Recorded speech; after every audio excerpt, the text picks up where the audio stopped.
The river glistened under the moonlight, its surface shifting and swirling like a living thing.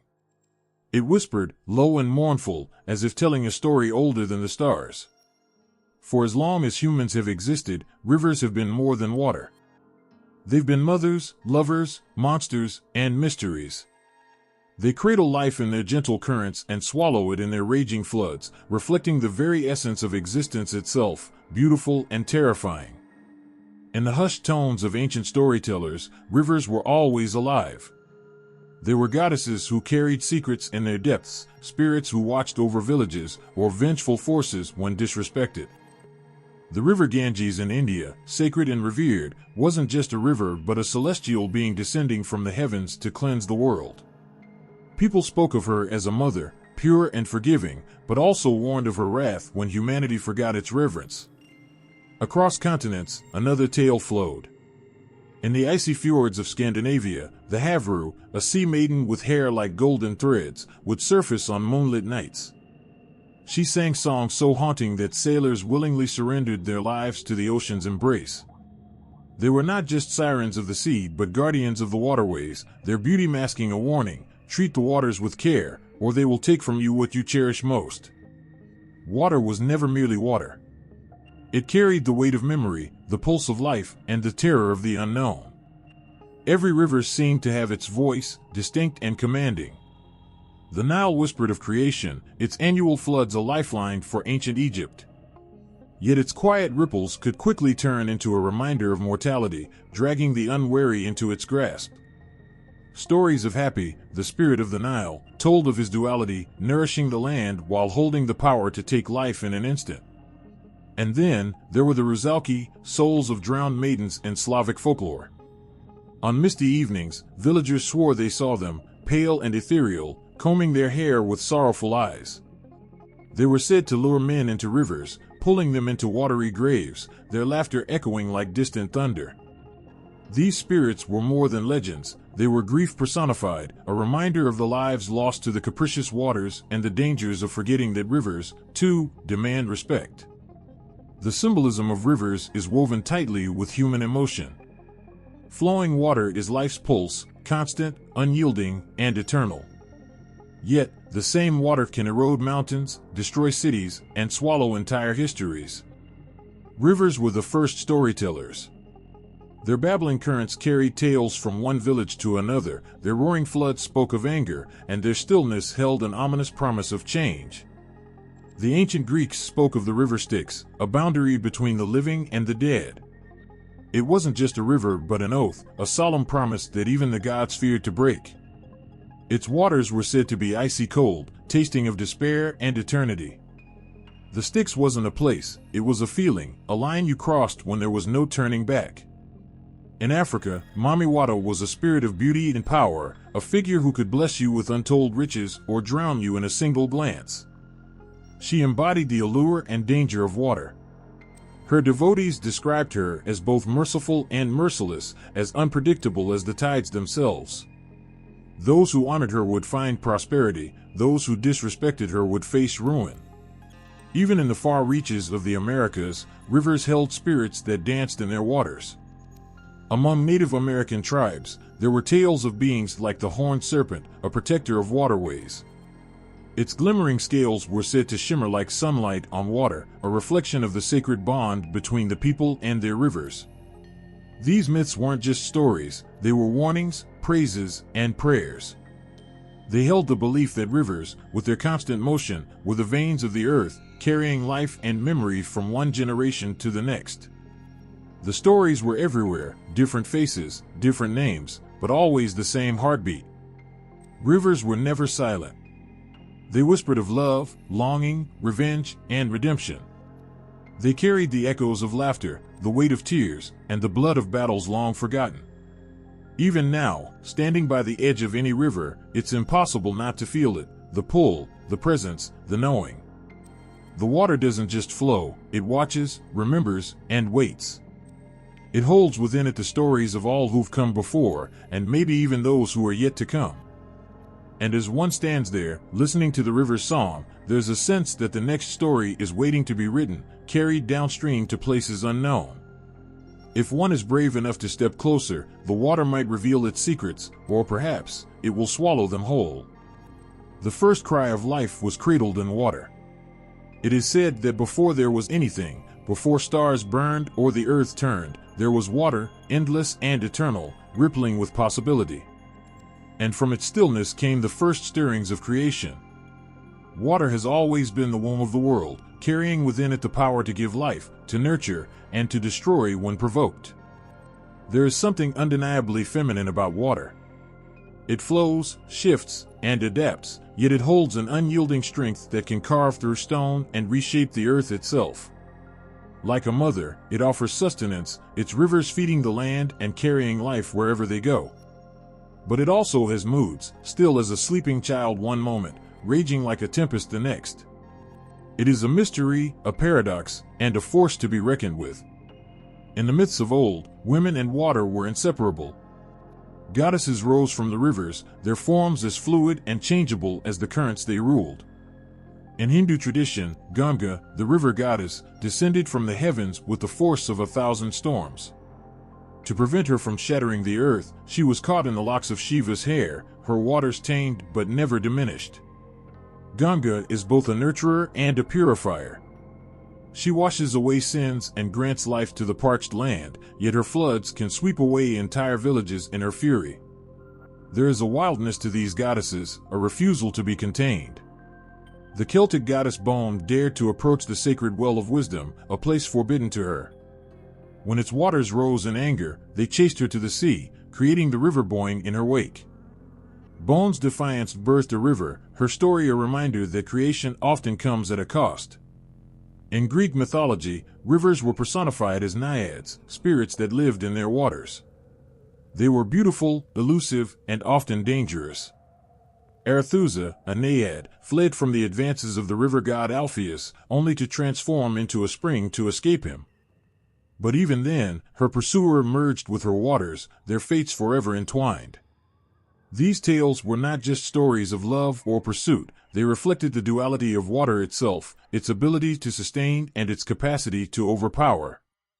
Water is not merely life-giving, it is deeply tied to the cycles of birth, growth, and death. Just as rivers flow to the ocean, so do the lives of women mirror these rhythms. In many cultures, the connection between femininity and water was seen as sacred, almost holy. Women were likened to rivers, strong yet tender, nurturing yet fierce. Their emotions were said to ebb and flow like the tides, their strength underestimated until it surged, unstoppable. Yet, this connection was never simple. Water goddesses were not confined to gentle archetypes, they carried darkness within them too. The Slavic Rusalka, often described as a beautiful maiden, was born of tragedy, women who had drowned, often betrayed by lovers. These spirits were haunting and vengeful, luring men into rivers and lakes to meet the same fate they had suffered. Their beauty was a warning, their allure a trap. Even in their vengeance, these spirits retained their humanity. Their pain, their longing, was unmistakable. They were not monsters, but reminders of the cruelty that could befall those who were too trusting, too open. Their stories whispered of heartbreak and revenge, but also of resilience and the refusal to be forgotten. In Yoruba culture, Oshun, the goddess of rivers, fertility, and love, is revered for her beauty and grace. But she is not without her storms. Oshun's waters can heal and bless, yet when neglected or disrespected, they can bring drought and suffering. Her duality speaks to the complexity of femininity, softness paired with strength, generosity tempered by justice. Perhaps it is this complexity that makes the connection between women and water so powerful. Both are forces of creation, capable of shaping worlds and nurturing life. But both can also destroy when underestimated or mistreated. They demand respect, not because they are fragile, but because their power is immense. Standing by a river, watching its currents carry leaves and shadows, it's hard not to feel the presence of something greater. The water seems alive, aware, as if it holds the stories of all who have come before. And in its endless flow, there is a promise that life, no matter how difficult, will always continue. The river knows this. The goddesses know this. And perhaps, if you listen closely, you will hear it too. The stream shimmered under the sun, its waters clear enough to see every pebble and darting fish beneath the surface. But there was something else, a flicker, a shadow, a whisper carried on the wind. For those who believed, the stream was alive in ways beyond nature's rhythm. It was said that if you lingered long enough, you might see her, the naiad who lived within the waters. She would be as fluid as the current, her laughter like the trickle of a stream over rocks, her beauty impossible to hold. But beware. She was no ordinary being, and her touch could change your fate forever. The naiads were more than spirits of water. They were the soul of the rivers, springs, and fountains they inhabited. In every myth, they shimmered with life and mystery, their presence a reminder that even the gentlest waters have a depth that can never be fully understood. They were protectors, lovers, and sometimes harbingers of doom. Take Arethusa, a naiad whose story is both tender and tragic. She was a water nymph of a quiet stream, living in peace among the whispers of leaves and the soft hum of her waters. But her life changed when the river god Alpheus saw her. He was captivated, his love immediate and overwhelming. Yet it was not a love she returned. Fearing his pursuit, she fled, her bare feet splashing through shallow waters, her breath coming in gasps as she ran. Alpheus followed her relentlessly, his desire as unstoppable as a river breaking through a dam. Arethusa prayed for escape, her voice trembling with desperation. Artemis, the goddess who loved her, answered. She transformed Arethusa into a spring, her flowing waters a sanctuary from Alpheus's grasp. But even then, Alpheus was not deterred. He merged his river with her spring, entwining their fates for eternity. The story of Arethusa is one of both freedom and entrapment, a haunting reflection of love's power to nurture and consume.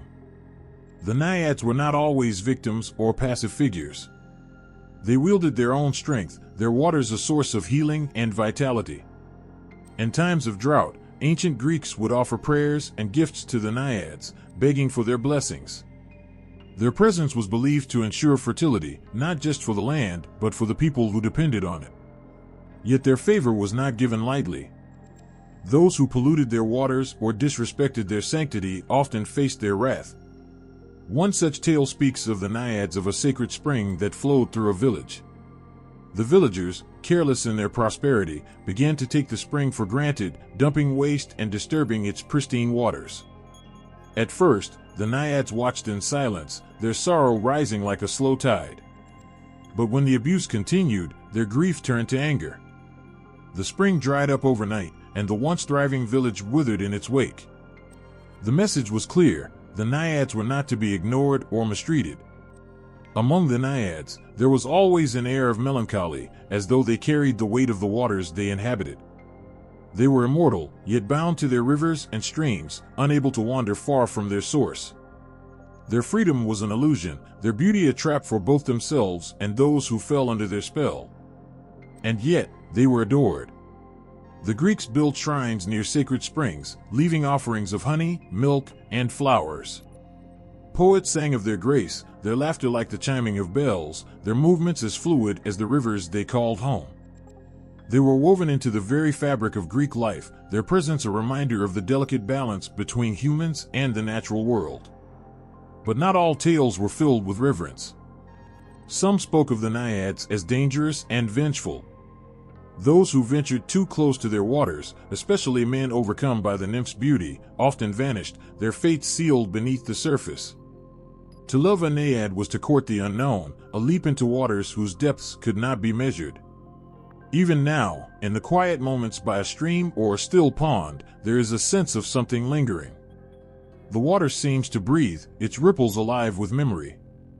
Perhaps the naiads are still there, watching, waiting, their stories carried in the currents. Their presence is not a thing of the past, but a reminder of how water shapes and holds us, both in body and in spirit. And as the river flows onward, carrying its ancient tales, it whispers of others yet untold, spirits who guard the waters and those who dare to cross them. The lake lay silent beneath the pale moonlight, its surface unbroken, as though holding its breath. The stillness was unnerving, heavy with the kind of quiet that makes your heart race without reason. A soft ripple disturbed the mirror-like calm, but there was no wind. Then, faintly, a laugh, high, sweet, and sharp, like glass breaking. It came from the shore, where the reeds swayed though the air was still. And there she was, standing in the shadows, her pale figure illuminated by the glow of the moon. Her hair flowed like a dark river down her back, and her eyes held the sadness of endless nights. To the villagers, this lake was sacred, but also cursed. They whispered stories of the Rusalka, the soul of a young woman who had drowned, her spirit forever bound to the waters. Her beauty was mesmerizing, her voice like a song that called men to her. And yet, her touch was death itself. The Rusalki were not born from happiness. They were the lost, the betrayed, and the broken. In life, they had been women abandoned by love, forced into despair, or cast into the depths by those who should have protected them. Some had leapt willingly, their hearts too heavy to carry. Others had been thrown, victims of cruelty too terrible to speak aloud. In death, the water embraced them, but it could not wash away their pain. It transformed them instead, giving them a new form, one as beautiful as it was deadly. Their stories were warnings as much as they were tragedies. A farmer's son once wandered too close to the lake at dusk, lured by the sound of soft singing. He saw her then, sitting on a rock by the water's edge, her bare feet trailing in the shallows. She smiled at him, and he could not look away. He stepped closer, her laughter dancing in the air like a promise. But as he reached out, her hand shot forward, cold and wet, pulling him into the dark depths where no one ever found him again. The Rusalki were not always vengeful, but their nature was as fluid as the waters they lived in. They could be tender, playful even, in the way a stream dances over stones. But beneath that surface lay the currents of their sorrow and rage. They were the embodiment of beauty and danger intertwined, their allure impossible to resist yet fatal to those who dared. In the springtime, it was said, the Rusalki would leave their lakes and rivers to dance in the forests, their laughter echoing through the trees. They wove garlands of wildflowers and let their hair flow loose, each movement a haunting mix of joy and mourning. Those who saw them from afar swore they were the most beautiful beings they had ever witnessed, but none dared approach. For though their dance was enchanting, their eyes told a different story, one of longing that could never be fulfilled, a pain that no amount of laughter could erase. The duality of the Rusalki was what made them so unforgettable. They were born from water, the source of life itself, yet they carried death in their embrace. They were lovely and terrible, their beauty concealing the sharp edges of their grief. To love them was to drown, to lose yourself in their depths and become a part of their sorrow. There is a legend of a young bride, thrown into the river by her jealous husband on the night of their wedding. Her spirit rose from the waters, her bridal gown now tattered and soaked, her laughter bitter and cold. She waited by the banks, her haunting beauty drawing travelers who passed by. To each, she would ask, "Do you think I am beautiful?" Those who answered yes were pulled into the river, their lungs filling with icy water as they struggled in vain. But not all who met the Rusalki were lost. There is an old tale of a kind fisherman who came to the lake to lay flowers for the wife he had lost. He spoke to the waters, telling stories of their life together, his voice heavy with love and regret. The Rusalka appeared, her pale form shimmering under the starlight. She listened, her gaze softening. For the first time in her existence, she wept. When dawn came, the fisherman was still alive, and the lake was calm once more. Even now, when the wind stirs the reeds by a quiet river or a faint laughter echoes over a still lake, people wonder if the Rusalki are still there. They are reminders of the power of water, not just to sustain life, but to hold its deepest sorrows and secrets. And as the moonlight dances over the waves, the water whispers of those who dwell within its depths, waiting, watching, yearning for what was lost. The night was thick with mist, the kind that clung to the skin and muffled the world. The narrow path to the ford was slick with dew, and every step seemed louder than it should have been. Somewhere ahead, the faint sound of water slapping against stone carried through the silence, rhythmic and deliberate. But it wasn't the usual song of the river. No, this sound was sharper, heavier, a sound weighted with purpose. Then, through the shroud of mist, a figure appeared. She was crouched by the edge of the water, her back curved as she scrubbed something against the rocks. The pale light of the moon fell on her hunched form, and her long, unkempt hair hung like a curtain around her face. Her hands moved methodically, wringing and twisting, the wet fabric in her grasp slick with a darkness that gleamed. It wasn't water. Her presence was unmistakable, her identity whispered in hushed tones by those who dared to speak of her. She was the Being Nigh, the washerwoman of fate, and what she washed was no ordinary garment. It was the shroud of a soul soon to leave this world. In Celtic lore, the Being Nigh was both a warning and a witness, her presence a harbinger of death. Those who saw her knew that she wasn't scrubbing clothes in vain, she was preparing for what was to come. Her thin, bony fingers would scrub endlessly, her pale lips muttering words that no living ear could fully understand. And her face, when finally revealed, was said to be haunting, with hollow cheeks and eyes that seemed to pierce into the heart of whoever met her gaze. Yet for all her eerie presence, she was not cruel. Her work was inevitable, unchanging, her role etched into the fabric of existence. She did not choose who would die, nor did she revel in the grief her task brought. She was simply there, as much a part of the natural order as the rising tide or the turning of seasons. And though she inspired fear, there was also a strange comfort in her, a sense that death, for all its pain, was not without meaning. The stories tell of those brave, or desperate, enough to approach her. If someone dared to speak to the Being Nigh, they could ask whose death she prepared for. But this was a perilous choice, for her answer was absolute. Some stories say she could grant a favor to those who caught her, reversing a fate or offering wisdom in exchange for kindness. Others warn that to hear your own name on her lips was to feel your life slip away before you had even turned to leave. In the misty hills of Scotland, tales of the Being Nigh lingered in every whispered breeze. Travelers claimed to see her at fords or streams, her presence both dreaded and respected. She was the connection between the mortal and the eternal, the living and the dead. The washerwoman at the ford was not merely a figure of fear, but a guardian of balance, ensuring that the threads of fate remained unbroken. But her role did not end with her washing. In some tales, she was said to cry out after her task was done, a mournful wail that echoed through the valleys. Her keening was a lament for the life about to end, her voice carrying the weight of every soul she had ever served. It was a sound that made even the bravest tremble, a reminder that no one could outrun their destiny. And still, there were those who believed the Being Nigh was more than an omen. They spoke of her as a woman once mortal, cursed or transformed by her own untimely death. These stories painted her as a tragic figure, a soul bound to her task for eternity, scrubbing and crying for the world she could no longer touch. She was not a monster but a reflection of the sorrow that comes with loss, the inevitability of life's end mirrored in the ceaseless flow of the rivers she haunted. The washerwoman's tale lingered not just in the mist, but in the hearts of those who told it. Her presence on the banks of a stream was more than a story, it was a reminder.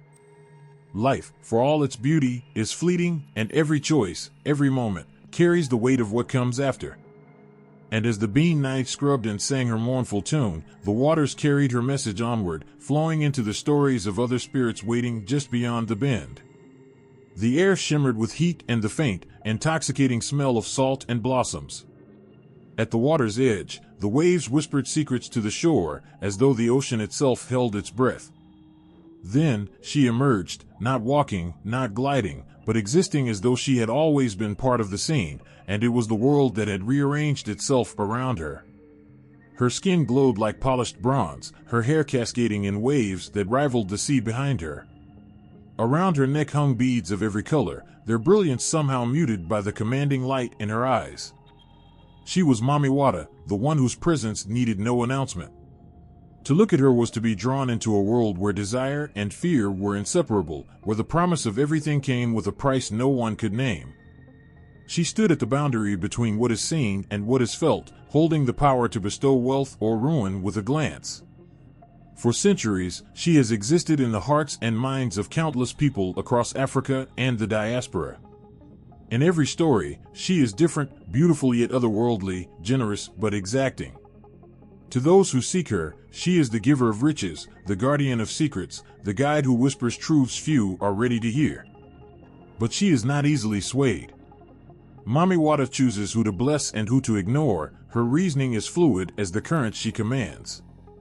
In one tale, a fisherman met her during a night when the sea was calm, unnaturally so.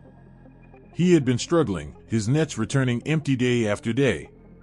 As he sat in his boat, contemplating his misfortune, she rose from the water, her presence so sudden it was as if she had been conjured from the very waves. She spoke to him, her voice soft yet echoing, offering him unimaginable wealth if he would give something in return. He agreed without thinking, his desperation blinding him to the weight of her words. By morning, his nets were bursting with fish, his fortune restored. But that night, he returned home to find his wife gone, her footprints leading back to the sea. Mami Wata's gifts are rarely straightforward. Her association with wealth is undeniable. Traders and merchants leave offerings of perfumes, coins, and mirrors at altars dedicated to her, praying for her favor. Yet, her blessings often come with lessons woven into their fabric, lessons about greed, loyalty, and the balance of give and take. She is no mere benefactor, she is a force, one that demands respect and understanding. In some stories, she appears as a seductress, her beauty so overwhelming that even the strongest-willed are left trembling. Men who follow her into the depths are never seen again, their fate sealed by their own reckless pursuit. But Mami Wata is not just a spirit of temptation, she embodies the complexity of human desire, the yearning for more, the fear of losing, the eternal pull between the two. Her connection to water only deepens her mystique. Water is life, movement, change, and mystery. It reflects the light but also hides what lies beneath. Mami Wata is all of this and more. To encounter her is to confront the unknown, to stand on the edge of what you think you understand and feel the pull of something greater. Yet, for all her power and allure, there is a spiritual depth to Mami Wata that goes beyond material wealth or physical beauty. She is seen as a guide, a teacher, one who helps her followers connect with their innermost selves. In ceremonies dedicated to her, the air vibrates with drums and chants, her presence felt as much as seen. Those she touches speak of visions, of clarity, of a connection to the water that flows not just in rivers and seas, but within their own souls. To some, she is a mother, nurturing and wise, her love fierce and protective. To others, she is a mirror, reflecting their desires and fears back at them. But always, she is Mami Wata, the one who cannot be ignored, the one who leaves an indelible mark on all who encounter her. And as her stories ripple through time, carried from shores to hearts, she remains, waiting by the water's edge, her gaze fixed on the horizon where the next chapter begins. The river was quiet that day, too quiet. The kind of stillness that made the air feel heavy, as if the world itself was holding its breath. A young boy knelt at the edge, his reflection trembling on the surface of the water as he leaned closer, drawn by something he couldn't explain. The sunlight danced on the ripples, and then, without warning, the image in the water changed. It was no longer his face staring back at him. A pair of round, unblinking eyes, set deep in a face that was part human, part something else entirely, emerged from beneath the surface. The boy froze, heart-pounding. The creature's skin was a sickly green, its beak-like mouth curled into a mischievous grin. And atop its head, where hair should have been, was a shallow, water-filled indentation. The Kappa had arrived. Known across Japan as river tricksters, the Kappa were neither fully benevolent nor wholly malevolent. They walked a thin line between comedy and cruelty, their antics capable of eliciting laughter or tears, sometimes in equal measure. To see one was to encounter the unexpected, the strange, the uncomfortable balance of fear and fascination. Kappa were notorious for their tricks, stealing cucumbers, pulling pranks on unsuspecting travelers, or dragging the careless into the depths of rivers. Yet, their mischief often carried a hidden weight, a lesson cloaked in the guise of folly. Those who survived an encounter with a Kappa never forgot it, the memory etched into their lives like a scar.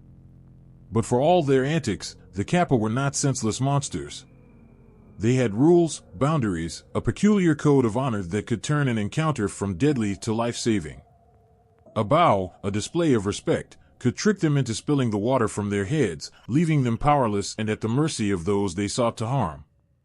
There's a story of a farmer who met a Kappa by the river one twilight evening. The creature demanded the man wrestle with him, its voice high-pitched and mocking. Knowing the Kappa's weakness, the farmer agreed, bowing low as if to honor his opponent. The Kappa, bound by its pride, returned the bow, spilling the precious water from its head. The farmer seized his chance, capturing the creature and striking a deal. In exchange for its freedom, the Kappa taught him the secrets of medicine and irrigation, wisdom that saved his village in the years to come. Yet not all encounters ended so favorably. Many who underestimated the Kappa paid the price, their lives lost to the swirling depths of the river. The Kappa's gaze was a warning, its presence a test of wit, humility, and caution. In their tales, parents found a way to teach their children about the dangers of wandering too close to the water's edge. But the Kappa's role wasn't merely one of fear. They were mirrors of humanity itself, embodying both its flaws and its potential. Their cunning tricks spoke of intelligence, their reverence for respect revealed a sense of morality. They punished hubris but rewarded cleverness, their lessons as fluid and shifting as the rivers they called home. Their image persists in Japan, from ancient folklore to modern pop culture, their stories weaving through the fabric of life like the rivers they haunt. The Kappa remind us of the power of nature, the unpredictability of the unknown, and the thin line between play and peril. They are the laughter that hides a warning, the danger that teaches, the spirit that lingers just beneath the surface, waiting for the unwary to come too close. And when the river quiets once more, when the ripples fade and the world exhales, their presence remains, carried forward like a whisper on the current, flowing into the tales of spirits yet unseen. Beneath the shade of ancient trees, where the air was heavy with the scent of jasmine and the river's soft murmur wove through the silence, she appeared. Her movements were as fluid as the water itself, her form shimmering with an otherworldly glow. The sunlight seemed to pause on her skin, refracting into a cascade of hues that danced like the ripples around her feet. She was neither human nor entirely divine, an Apsara, a celestial maiden born of water and light, the embodiment of grace and beauty. Her laughter, soft and melodic, carried through the air, wrapping itself around the soul like an old, forgotten song. Anyone who saw her knew in their heart they were witnessing something extraordinary, something fragile yet eternal.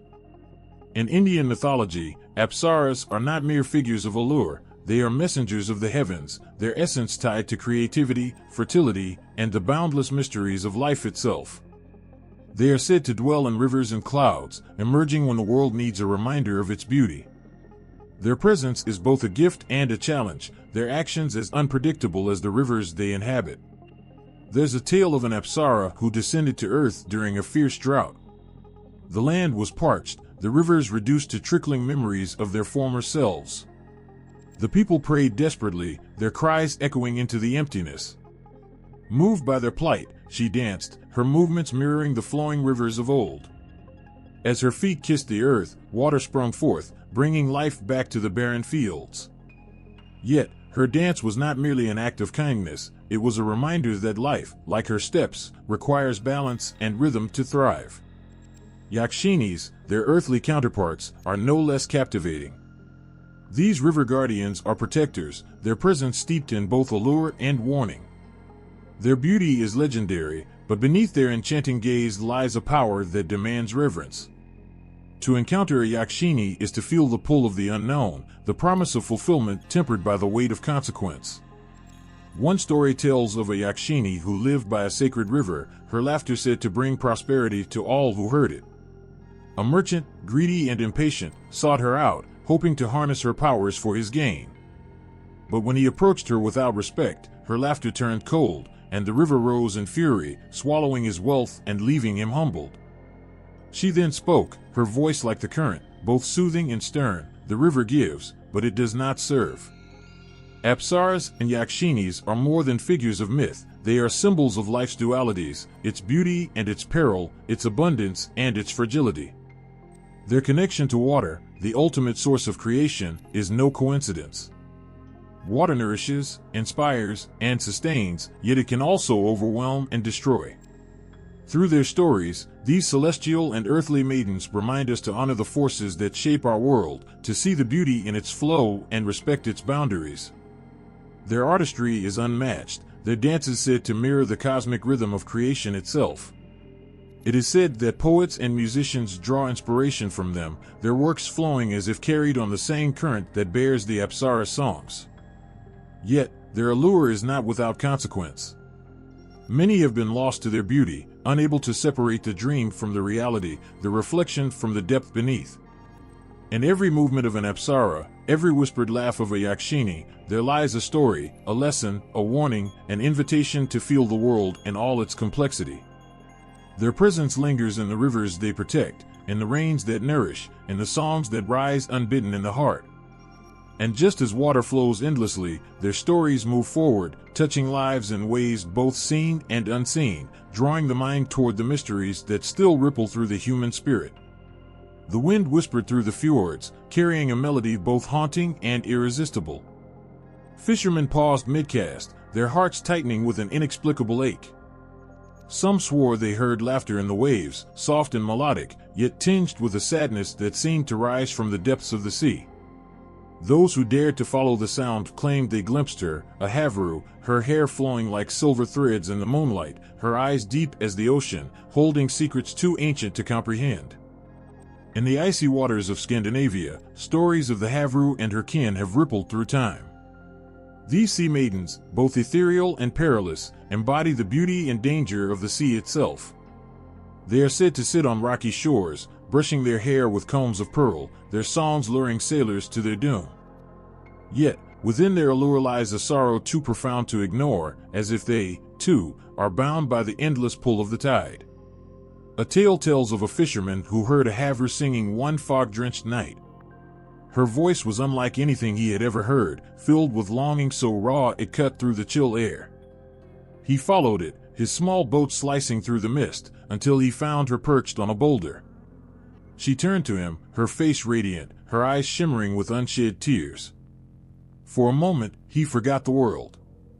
But as he reached out to her, the waves surged, and she disappeared beneath the water, leaving only silence. The fisherman returned home, his heart heavy with a yearning he could never explain, his dreams forever haunted by her face. The Havru, with her unearthly beauty and sorrowful song, is not merely a temptress. She reflects the sea's dual nature, the giver of life and the harbinger of death, the cradle of dreams and the keeper of secrets. Her stories speak of longing, of a connection to something vast and unattainable, of the thin line between desire and destruction. But not all of these Nordic spirits linger in quiet lament. Some, like the sirens of the open sea, are embodiments of vengeance and fury. Their songs, though just as enchanting, carry a sharper edge, a warning to those who underestimate the sea's power. Mariners whisper of sirens whose voices twist the mind, leading ships astray, their wreckage scattered like offerings along the rocky coasts. One such legend recounts a ship captain who dismissed the warnings of sirens, scoffing at the idea that a mere song could steer a man from reason. Yet, as his vessel neared the cliffs, a harmony rose from the waves. It was unlike anything he had heard, notes that wrapped around his thoughts, filling him with an unbearable longing for something he couldn't name. His crew shouted, trying to rouse him, but he stood frozen at the helm, his eyes fixed on the distant rocks. Only when the ship shattered against the cliffs did the spell break, the sirens' laughter echoing above the cries of the drowning. Even in their vengeance, there is a strange beauty to these spirits, a reminder of the sea's untamed essence, its refusal to be mastered. They remind mortals of their fragility, of the dangers of arrogance, of the price of ignoring the rhythms of the natural world. Yet, within these stories of doom and longing lies another thread, one of love and connection. There are whispers of sailors who, instead of meeting their end, found themselves drawn into the Havru's world. They speak of underwater kingdoms, shimmering palaces where time flows differently, where joy and sorrow blend into something indescribable. These men often return years later, aged beyond recognition, their eyes holding a depth that no earthly experience could explain. The Havru and sirens are not just cautionary figures or romanticized muses. They are reflections of humanity's relationship with the unknown, with forces greater than themselves. Their songs call to the parts of the soul that yearn for something beyond the horizon, something both beautiful and terrifying. And like the tide, their stories pull us in, leaving us awash with emotions we can't quite name, wondering what it is we truly seek when we listen for their song. A stillness hung over the lake, the kind that silenced even the wind and left the world listening. The waters shimmered under a pale moonlight, their surface unnaturally calm, as if holding its breath. Somewhere in the dark, a ripple began, slow and deliberate. Those who knew the stories would recognize it, not the movement of fish or breeze, but something ancient and watching. The elders spoke of the horned serpent, a being both feared and revered. Its body was said to glisten like the river itself, scales gleaming with iridescent hues that shifted in the light. Horns, jagged and spiraling, crowned its head, marking it as a creature of immense power. Some claimed to have seen its eyes, glowing like twin embers beneath the water, as if it carried the fire of creation within its soul. To cross paths with the horned serpent was to stand at the edge of life and death, suspended between awe and terror. But the serpent was more than a guardian of rivers and lakes, it was a keeper of wisdom. Stories told of heroes who dared to seek its guidance, braving the fear of being swallowed whole. Those who approached with respect might find themselves granted visions of the earth's past, its cycles of birth and destruction, and the threads that connected all living things. Yet, for those who approached with arrogance, the serpent's wrath was swift, its coils rising like a storm to crush those who dared underestimate its power. The horned serpent wasn't alone in its dominion over water. Whispered tales spoke of undines, delicate water spirits who danced along streams and waterfalls, their laughter blending with the rush of flowing water. Their beauty was said to be otherworldly, their forms shifting like the currents they inhabited. Some described them as protectors of nature, guardians who ensured that rivers remained pure and undisturbed. Others warned of their capriciousness, their tempers as unpredictable as the tides. One tale tells of a young hunter who stumbled upon an undine bathing in a hidden spring. Enchanted by her ethereal form, he stepped closer, his presence betraying his intentions. The spirit turned, her expression serene but her eyes piercing with a coldness that froze him in place. She spoke, her voice like the murmur of the stream, warning him of the consequences of his intrusion. When he didn't heed her, the spring erupted into a torrent, sweeping him away and leaving no trace of him behind. The spring dried up soon after, its waters vanishing as if the spirit had withdrawn her blessing. Water spirits held profound meaning in Native American cosmologies, their stories woven into the fabric of life itself. Water was not just a resource but a living force, its movements echoing the heartbeat of the earth. The spirits within it represented the balance between creation and destruction, sustenance and danger. They were reminders of humanity's place within the natural world, of the respect owed to forces far greater than oneself. These beings were not always solitary. Legend spoke of gatherings beneath the waves, where spirits convened in realms unseen by mortal eyes. There, they whispered secrets of the deep, their voices carrying the weight of ancient truths. Some believed these spirits guided the flow of rivers, ensuring they nourished the land and its people. Others thought they guarded treasures buried beneath the water, treasures not of gold but of wisdom and memory, things only the pure of heart could comprehend. Yet, their tales were not without sorrow. Many stories hinted at their loneliness, their longing for connection. It was said that the undines sometimes emerged from their waters to walk among mortals, taking on human forms to experience life beyond the currents. But they always returned, bound to the waters that gave them life, their time among humans leaving them both fulfilled and heartbroken. The ripples on the lake faded, the stillness returning as if the water itself had exhaled. For those who listened closely, the silence spoke louder than any words, carrying the weight of stories untold and mysteries yet to be revealed. The air grew heavy as storm clouds gathered, casting an ominous shadow over the village nestled by the river. The water, once a gentle lifeline, now churned and frothed as though alive with rage. For days, the villagers had whispered of her, an unseen presence stirring beneath the surface, ancient and unfathomable. They called her many names, but they all knew she held the power to give and take in equal measure. When the flood came, it was sudden, violent, and without mercy. The river swelled with an unholy roar, devouring everything in its path. Fields were swallowed whole, homes torn apart, and the cries of people mingled with the unrelenting surge. Yet, in the chaos, some swore they saw her. A figure wreathed in mist and water, her hair flowing like currents, her gaze both sorrowful and unyielding. She moved with the storm, her presence a reminder of the delicate balance between life and destruction. Rivers have always been lifelines, threading through the earth to sustain those who depend on them. But within their flowing waters lies a dichotomy, the power to nourish and the capacity to destroy. Myths of river women have long captured this duality, portraying them as embodiments of creation and ruin.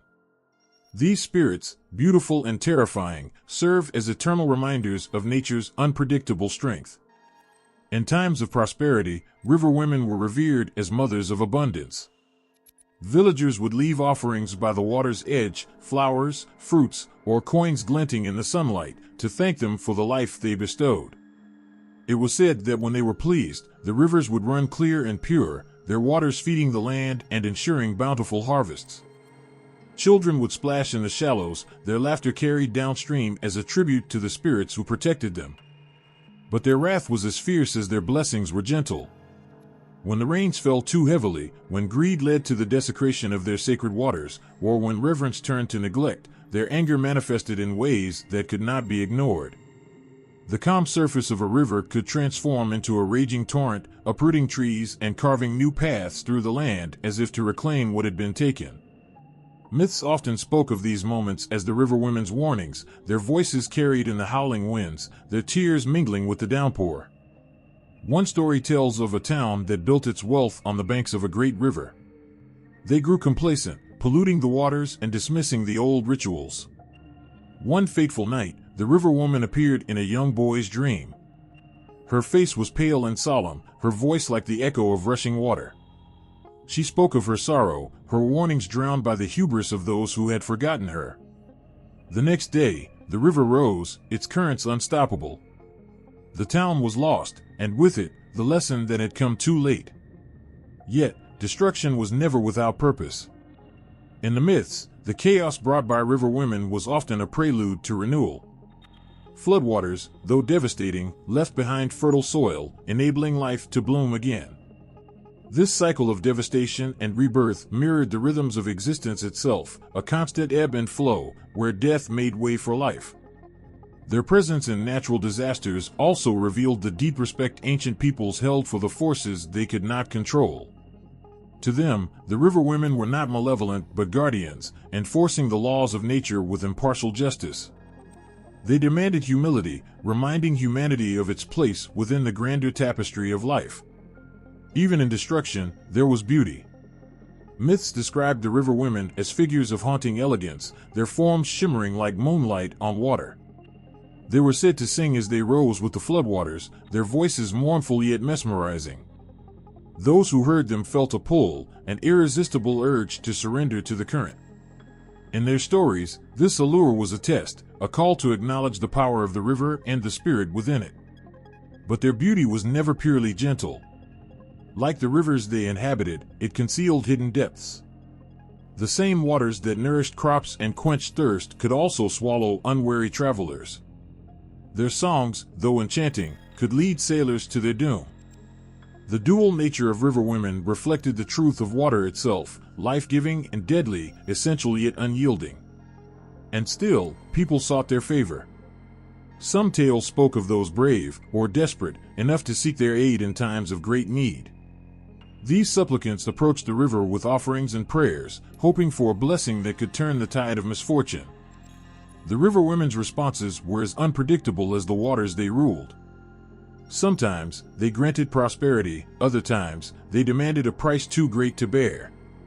The river ebbed as suddenly as it had risen, the storm retreating into the distance.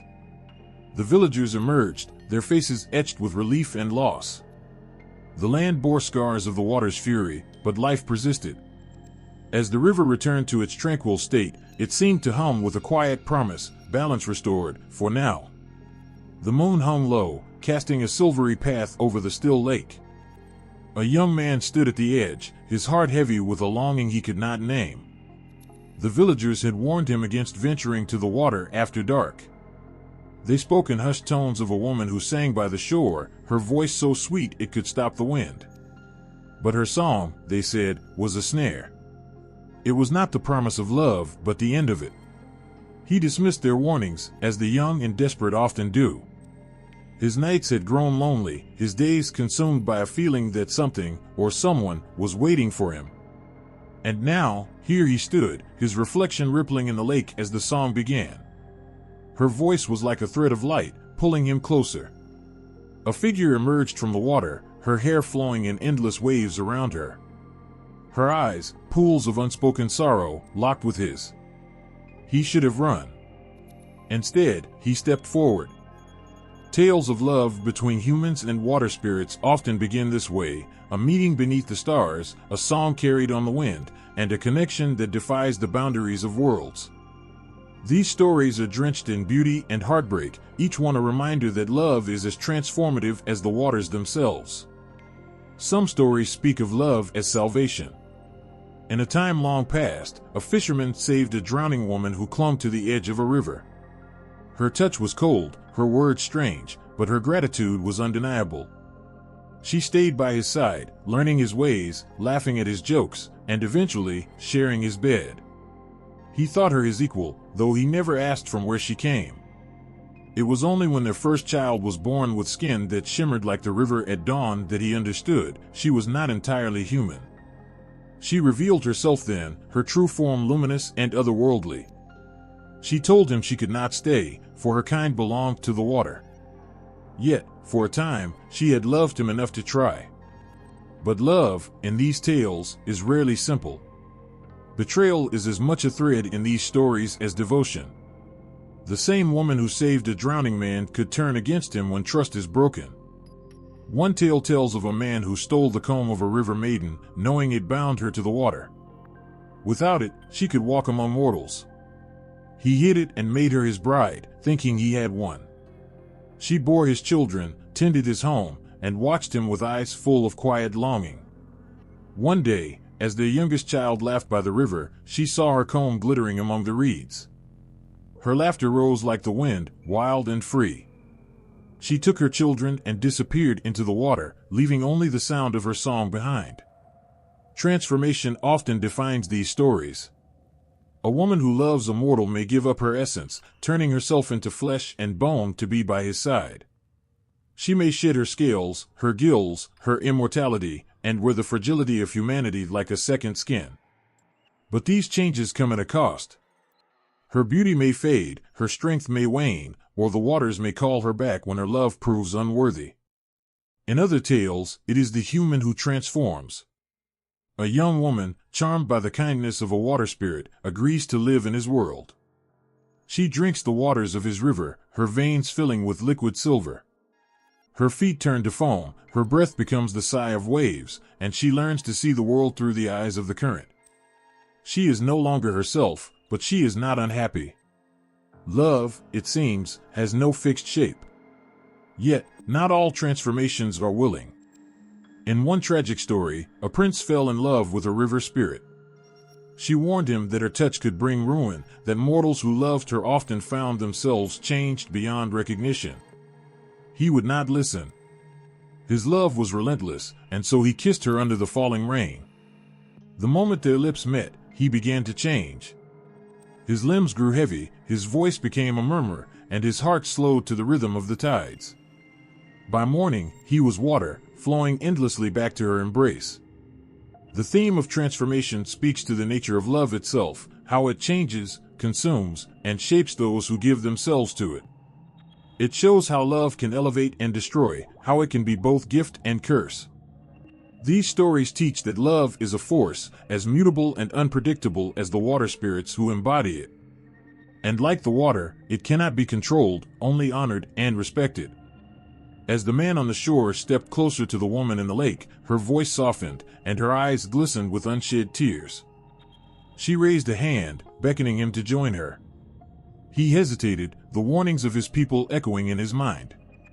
But the pull was too strong. He stepped into the water, the chill shocking yet invigorating. She smiled, her beauty radiant yet tinged with sorrow. He reached for her, his fingers brushing against hers, and the world around him dissolved into light.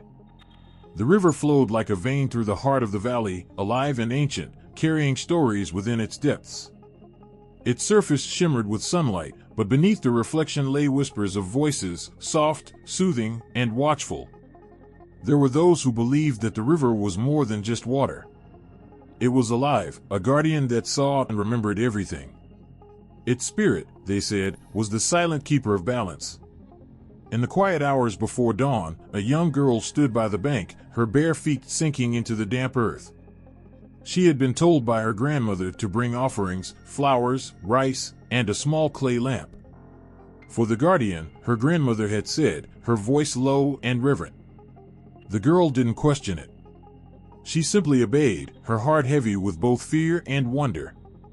As the lamp floated on the water's surface, she whispered a plea for protection. The current seemed to slow, cradling the light as if acknowledging her presence. The girl's breath hitched. For a moment, she felt as though she was not alone.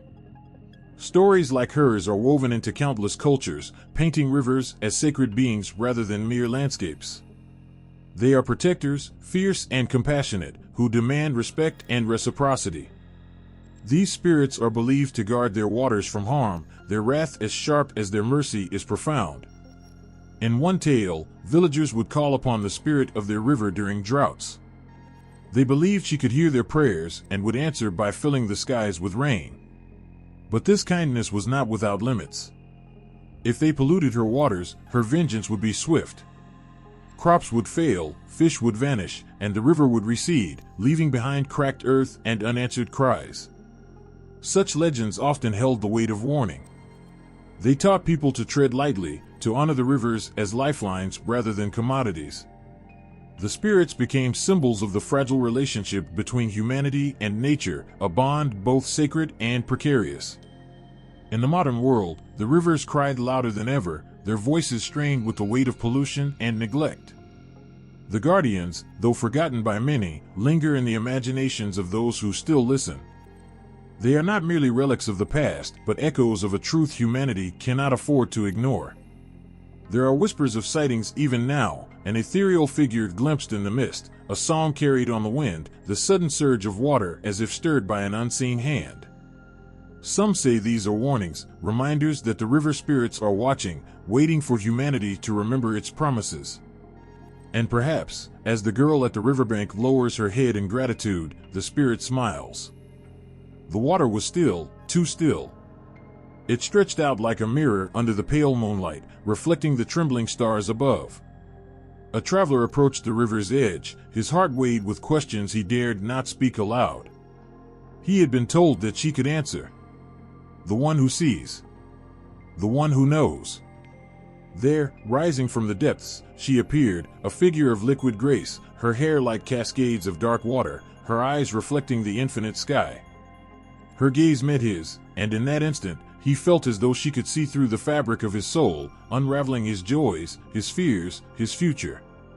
Legend spoke of river women as the keepers of fate, their whispers carried on the current, their prophecies flowing as inexorably as time. Kings sought them before battles, lovers turned to them with questions of the heart, and farmers prayed for their wisdom before sowing their fields. They did not offer their visions freely. The price was steep, sometimes a token, sometimes a secret, and sometimes something far more precious. The traveler bowed his head, offering a small vial of tears he had collected over years of grief. She tilted her head, the faintest smile playing on her lips, as if amused by the offering. Her hand reached out, and the water beneath her rippled, revealing glimpses of what was to come. Through the ages, these seers of destiny were both revered and feared. Their words could heal or destroy. A fisherman who ignored the warning of a river spirit might set sail, only to vanish into the stormy abyss. A queen, trusting in a waterwoman's vision, might find victory in a battle others thought lost. Yet, their prophecies were rarely clear. They spoke in riddles, their truths hidden beneath layers of ambiguity, like stones beneath the water's surface. To understand them required patience, intuition, and sometimes, a leap of faith. One tale tells of a woman who sought answers about her unborn child. The river spirit emerged, her voice soft as flowing water. A great light will guide his path, but his shadow will be his undoing. The mother left with hope and dread battling in her heart. Years later, her son grew to be a wise and compassionate leader, but his trust in a traitorous friend led to his downfall. These stories were not just warnings or blessings, they were lessons in the complexity of destiny. The river women taught that fate was not a straight line but a winding stream, shaped by choices and chance. Even now, when the rational world scoffs at omens, there are those who find themselves drawn to the water in times of uncertainty. They stand at the riverbank, watching the ripples and currents, listening for a voice carried on the breeze. And sometimes, when the moon is full and the world is quiet, they hear it, a soft whisper, a hint of what lies ahead. As the traveler gazed into the rippling vision, a single tear escaped his eye. The water woman tilted her head again, her expression unreadable. And just as quickly as she had come, she sank back into the depths, leaving the river silent and still once more. The first light of dawn kissed the river's surface, turning it into a ribbon of gold. Villagers gathered along the banks, their arms full of flowers, fruit, and incense. The air was thick with anticipation, the kind that seemed to hum just beneath the surface of every breath. Today was sacred. Today, the river would listen. A woman knelt first, her hands trembling as she set a garland of marigolds on the water. Her whispers carried a prayer for her children's safety, each word as delicate as the petals drifting downstream. Beside her, an elder released a small clay lamp, its flame flickering bravely against the current. These offerings were not gifts but conversations, silent exchanges between the mortal and the divine. In every culture that honored river spirits, rituals were steeped in reverence and hope. These practices were as varied as the people who performed them, yet they shared a common thread, a profound understanding that water was not just a physical force but a spiritual one. It gave life, sustained it, and could take it away. In some places, festivals erupted in color and joy, their energy as uncontainable as a spring flood. Entire communities danced and sang, their songs rising like mist over the water. In others, ceremonies were quiet, almost solemn, marked by whispered prayers and solitary offerings. One such festival spoke of ancient ties between humans and water spirits. The people of a small coastal village told the story of Neri, a young woman who had once saved their ancestors by calming a storm through her song. Every year, they honored her memory by floating offerings of pearl-white lilies and singing her melody, their voices blending with the sound of the waves. But not all rituals were so serene. In certain traditions, offerings were made to appease the spirits, to calm their wrath and avoid calamities. A farmer might pour milk into a river before planting season, asking for fertile soil. A fisherman, wary of offending the spirits, might offer the first catch of the day, sending it back into the depths with a whispered apology. The significance of these acts went beyond superstition. They were a reminder of humanity's place in the grander scheme of things. People didn't control the water, they lived alongside it, dependent on its moods and mysteries. Even now, in a world of bustling cities and modern conveniences, remnants of these rituals persist. A child throws a coin into a fountain, making a wish. A traveler stops at a bridge, letting a handful of petals scatter over the water as a silent thank you. These gestures, small as they may seem, echo the same reverence that ancient cultures held for their rivers. As the festival reached its climax, the villagers stood together at the water's edge. The river seemed to glow under the light of countless lanterns, its currents carrying the offerings away like secrets entrusted to an old friend. For a moment, there was only silence, the kind that stretches across time and speaks louder than any words. Then, as if in answer, the river whispered back, its voice woven into the rustling reeds and the lap of water against the shore.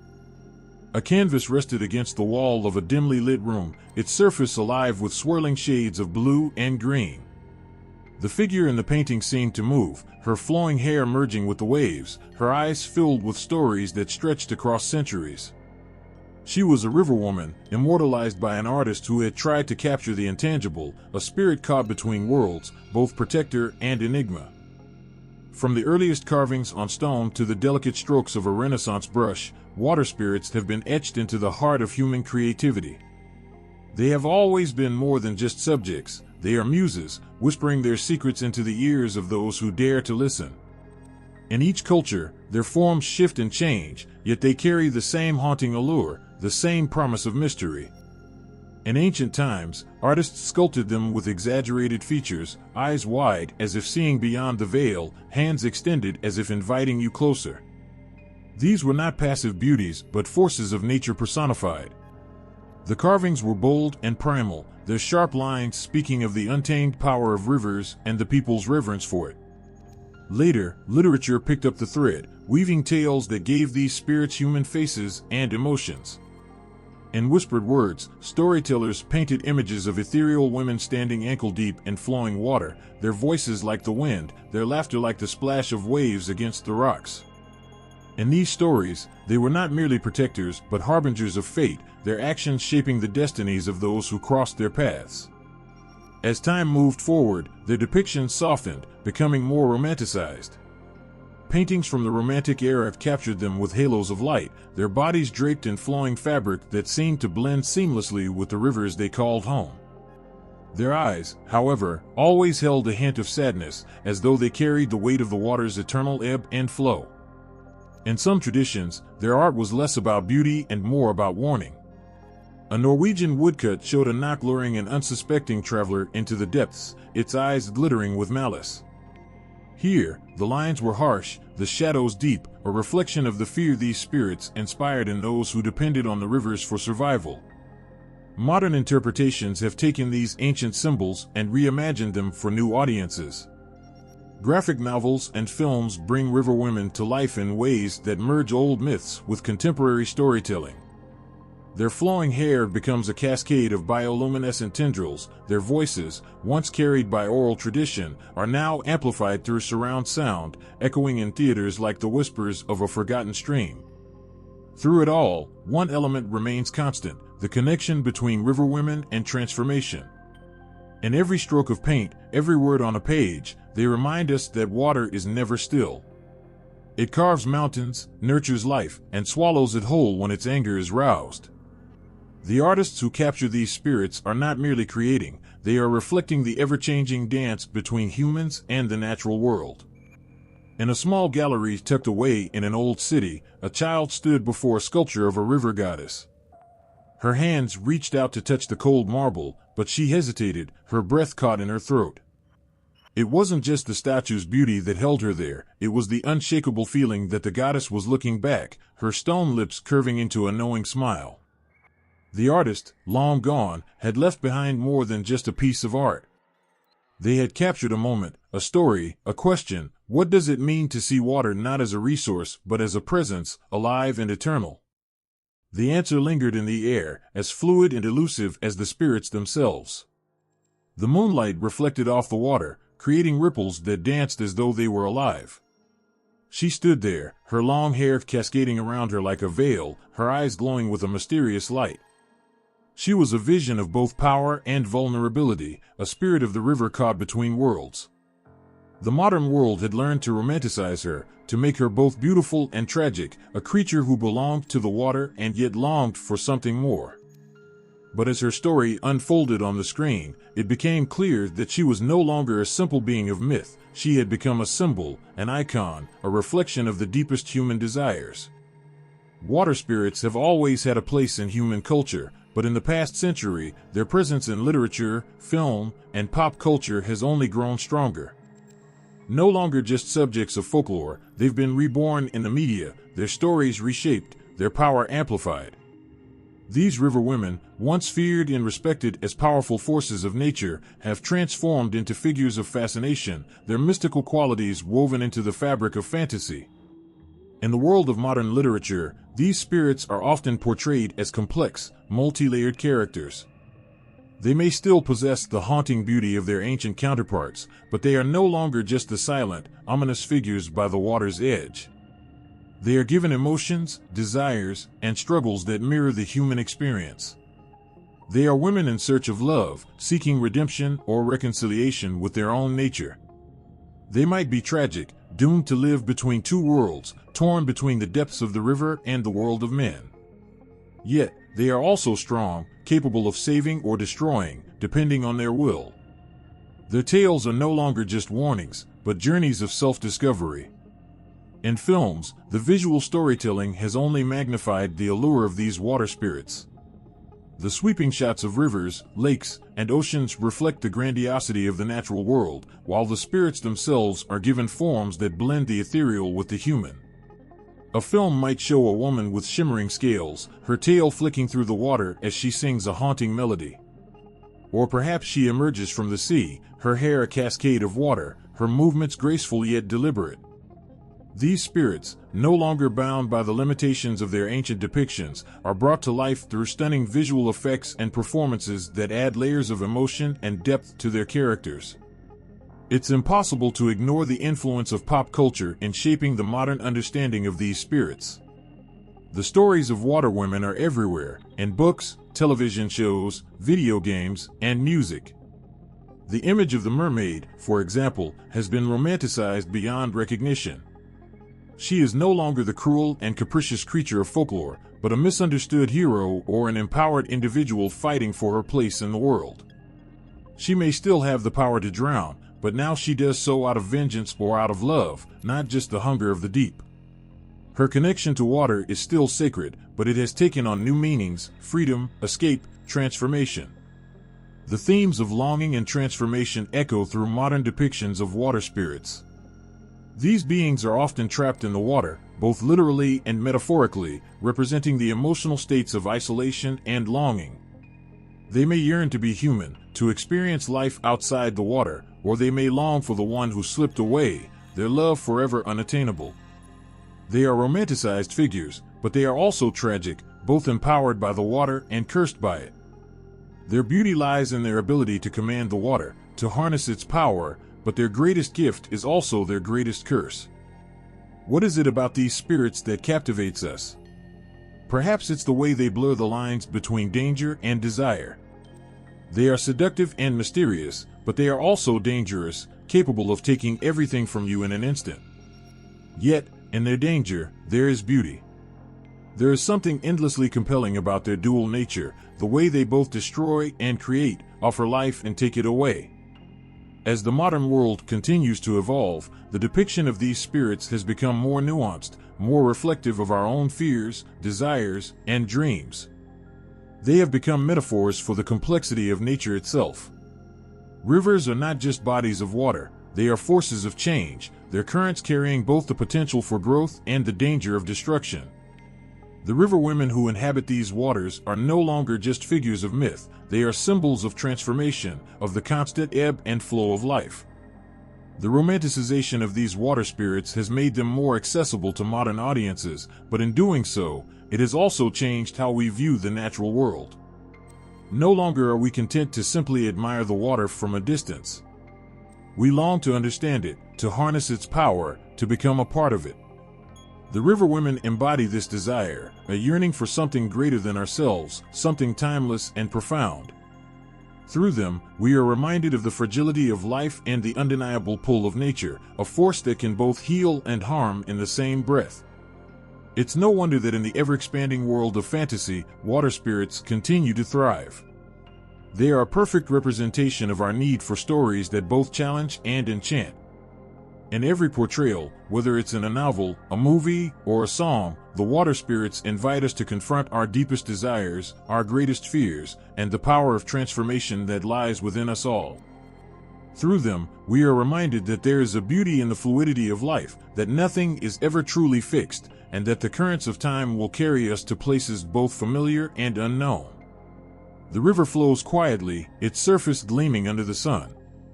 But beneath that calm lies a pulse, an ancient rhythm that has been beating for as long as the earth itself. The water spirits, protectors of this world, are watching. Their eyes, the reflection of deep lakes and rushing streams, hold the weight of 1,000 years. They are guardians not only of the waters but of the land, the air, and the delicate balance that sustains all life. In their silence, there is a warning. In their stillness, there is a plea. The earth is in danger, and the time to listen is now. For centuries, water spirits have been seen as protectors, their stories woven into the fabric of cultures around the world. They are the spirits of the rivers, the lakes, the oceans, and the streams. They are ancient beings, as old as the earth itself, tied to the flow of water and the rhythms of nature. These spirits were once revered for their power over life and death, for their ability to nourish and destroy. But over time, they became something more. They became symbols of the environment itself, the lifeblood of the earth. Today, as the world faces environmental crises like never before, these ancient myths are being revived, not just as stories to pass down, but as calls to action. Water spirits, once feared for their strength, are now seen as symbols of the need to protect what remains of the natural world. Their stories, once warnings of danger, have transformed into reminders of the delicate balance that sustains life. The rivers that these spirits once guarded are now threatened, and the environmental destruction they symbolize is all too real. In every culture, the water spirits have a purpose. They are not just figures in folklore, they are the embodiment of the natural world itself. From the gentle river women of the east to the fierce water spirits of the north, they are the ones who remind us of our connection to the earth. They teach us that we are part of something much larger than ourselves. That the river, the sea, and the sky are not separate from us, they are us. We are all connected in the great web of life. But what happens when we forget? What happens when we take the rivers and oceans for granted, polluting their waters, draining their life, and ignoring the warning signs? The water spirits have seen it all. They have watched as the world changed, as the waters became more poisoned, the land more barren. They have witnessed the destruction, and they have not stayed silent.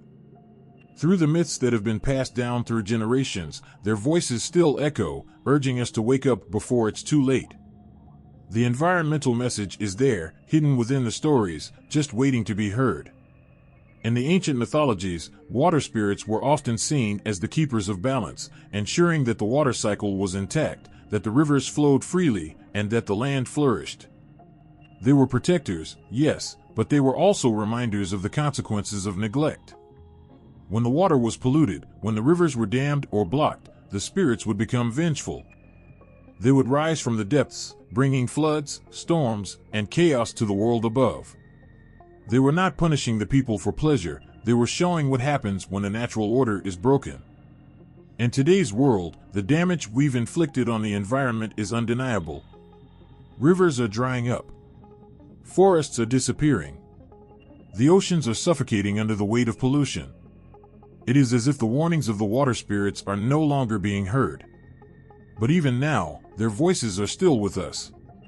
They are the whisper of the wind through the trees, the gurgle of the stream, the crash of the waves against the shore. They are calling out, reminding us of the responsibility we have to protect the earth.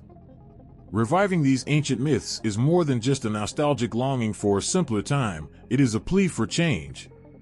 It is a call for us to remember that the water, the earth, and all the creatures that inhabit it are sacred.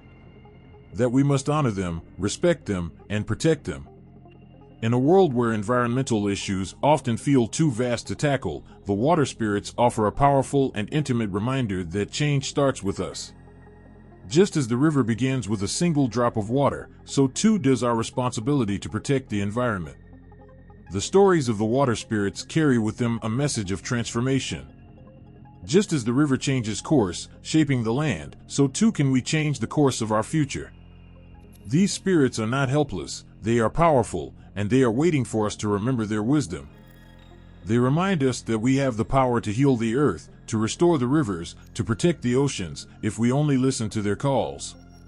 Their stories teach us that we are part of the natural world, that our actions have consequences, and that we must act before the water spirits rise in anger. But there is hope. The river is still flowing. The spirits are still watching. And as long as we hear their stories, as long as we remember their warnings, there is still time to make a change. The message is clear. The water spirits are not just protectors of the rivers, they are protectors of life itself. And as we face the challenges of the modern world, we must honor them, heed their warnings, and work together to protect the environment. The fate of the world is in our hands, but the water spirits are still with us, guiding us, waiting for us to remember the deep and powerful connection we share with the earth. In the stillness of the night, the river calls out, its voice soft, soothing, yet laced with an unmistakable power. No matter where you are in the world, whether on the banks of a vast, tranquil lake in Africa, or standing at the edge of a roaring, icy waterfall in the north, the water sings the same song. It is a song of life and death, of creation and destruction, of hope and despair. And at the heart of it all are the river women, spirits who rule the currents, guardians of all that flows. Across the globe, from the steamy jungles of Southeast Asia to the frozen tundras of Scandinavia, the stories of water spirits echo the same themes. Though the names and faces may change, each region shaping its water spirits with their own unique stories, the essence remains the same. These beings are both revered and feared. They are beautiful and dangerous, gentle and vengeful, life-giving and life-taking. They are the heart of the earth itself, forever entwined with the flow of the rivers that sustain and destroy. In the misty highlands of the Andes, the river women are the daughters of the mountains, the caretakers of the waters that carve through the land. These spirits, like the beautiful Aera of Brazil, are often depicted as half-woman, half-serpent, creatures whose allure is matched only by their unpredictability. With long, flowing hair that disappears into the water and eyes as dark as the night, they lure the unsuspecting into the depths, promising love and eternal beauty. But like the river, their love is fickle. Those who trust them may find themselves caught in the undertow, swept away into the unknown. The river women of the Andes, however, hold a different power, a more maternal one. They are seen as the protectors of the land, ensuring that the water flows freely, nourishing the crops and giving life to the people. When these spirits are disrespected, when the balance is disrupted, they rise with fury, flooding the plains and claiming the guilty. Far to the east, in the ancient lands of Japan, the river spirits take on a more tranquil, yet equally powerful form. The Kawanokami, or river gods, are worshipped and revered as benevolent protectors, but they are also feared for their temper. These spirits, unlike their more dangerous counterparts in other mythologies, are seen as patient, wise, and in tune with the cycles of nature. The people of Japan offer prayers and sacrifices to these spirits, thanking them for the life-giving waters that flow from the mountains to the sea. Yet, they also know that if the spirits are angered, if the river is polluted or the land mistreated, they will rise up, flooding towns and sweeping away anything in their path. Over in Africa, the connection to water is both sacred and practical. The river women here are often seen as the keepers of fertility and abundance. In the Niger River basin, the water spirits are portrayed as beautiful, graceful women, their laughter echoing like the ripples of water. But these spirits are not merely symbols of abundance, they also embody the unforgiving nature of water itself. If the rivers are mistreated, if the land is not cared for, these spirits can cause droughts and floods, testing the people's reverence for the waters that give them life. The people know that the river spirits are not just forces to be worshipped, they are forces to be lived with, their moods shifting like the flow of water itself. And then, there are the sirens of the north, the haunting water spirits of Nordic folklore. The Havru, or sea women, are fierce and untamed, embodying the wild, untamable nature of the waters themselves. They are beautiful, but they are not kind. Their eyes, often described as cold and unfeeling, reflect the icy waters of the sea, where nothing can survive without the spirit of the land to guide it.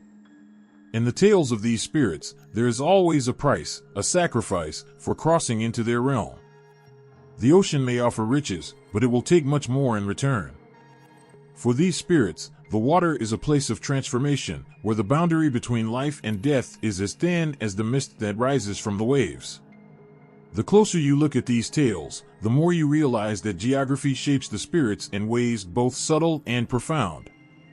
The environment, the very landscape, influences how these water spirits manifest themselves in myth and story. In the hot, humid jungles of the Amazon, the river women are creatures of seductive beauty, luring unsuspecting victims into the murky depths of the water. In the icy, barren lands of Scandinavia, the spirits are harsh, their beauty as chilling as the winds that whip across the frozen lakes. And in the tranquil valleys of Japan, the river gods are serene, reflecting the calm, patient nature of the waters that wind through the country's heart. In some cultures, water spirits are manifestations of the land itself, personifications of the river, lake, or ocean that surrounds them. The people of the Amazon see the river as a living, breathing entity, and their water spirits are reflections of this belief. In other places, like the Nordic lands, the spirits embody the destructive potential of water. In Africa, water spirits may be more connected to fertility, life, and the cycles of nature, while in Asia, they are often guardians of the waterways, ensuring that the river continues to flow. Despite these differences, one common theme runs through all the stories of river women: the balance between life and death, creation and destruction. These spirits are not just guardians, they are reminders.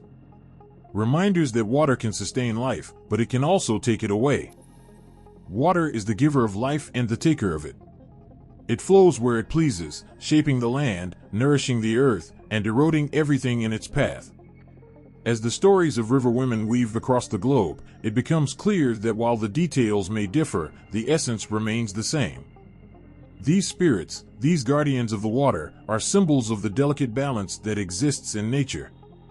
They are protectors, yes, but they are also reminders that the world is fragile, that we are all connected through the flow of the waters. And when we forget this, when we disrespect the balance, they will rise, as the river rises, to remind us of the power they hold. There's something about the water that calls to us, isn't there? A pull that runs deeper than logic, deeper than reason. It's ancient. It's primal. And at its heart, shimmering beneath the surface, are the river women, those timeless spirits whose beauty and mystery have haunted the edges of human consciousness for centuries. They glide through the waves like dreams, their silhouettes barely visible in the glistening water, a perfect blend of human and myth. A whisper of hair drifting like tendrils of water plants, eyes that hold centuries of secrets, and voices that carry the weight of lost time. When they appear in mythologies, they are more than just figures in a tale. They are the pulse of something greater, the essence of water, the embodiment of nature itself. From ancient rivers to wild oceans, these water women have always been there, watching us from the depths, standing as both protectors and warnings. What is it about them that continues to draw us in? Why have these figures survived the ebb and flow of countless generations, crossing cultures and bridging the gap between history and legend? Maybe it's because they remind us of what we've lost, or perhaps what we have yet to understand. We have always been, in some ways, distant from nature, separated from the rhythms of the earth by our own creations. But in the still, cool waters of a river or the wild, untamed waves of an ocean, we are reminded that nature is not a place to be controlled, but a force that is forever in balance between creation and destruction. The river women are the living, breathing reflection of that delicate balance. They are both beautiful and terrifying. Their allure is irresistible, yet dangerous. When you hear their songs, when you see their faces, there's a part of you that knows you cannot stay too long. The water is too deep. The current too strong. And yet, you cannot tear yourself away. Across the ages, these spirits have been woven into the very fabric of human mythology. From the Selkies of Celtic tales, who are half woman, half seal, to the Undines of European folklore, who possess the gift of enchantment and transformation, the water women have taken many forms. They are often portrayed as lovers, as sirens who tempt sailors to their deaths.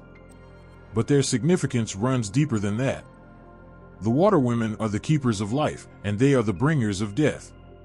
They are the protectors of the rivers and oceans that sustain humanity, yet they are also the ones who sweep everything away in a flood or drag the careless to their watery graves.